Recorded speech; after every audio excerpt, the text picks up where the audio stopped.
Hi, I'm Jeremy. I'm the Director of Agronomy for Chorbie. We're getting a lot of questions about St. Augustine lawns coming out of dormancy this season.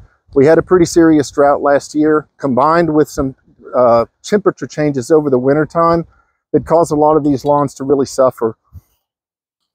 Specifically, one of the best things you can do right now, if you see these areas that are coming up thin, they don't have quite the coverage that they did last season, what we're doing here is we're coming in here manually and raking out that layer of old biomass. It's not technically thatch, but it could be considered a thatch layer. But what we're doing is we're just raking that out and get that all that old grass out of there, put it in piles, and haul it away.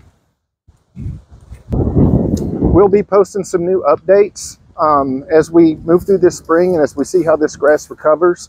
But for now, good sanitation, keeping the leaves and the old grass out of the lawn, and watching the way that we water, not too much water. We've had plenty of rain this spring so far.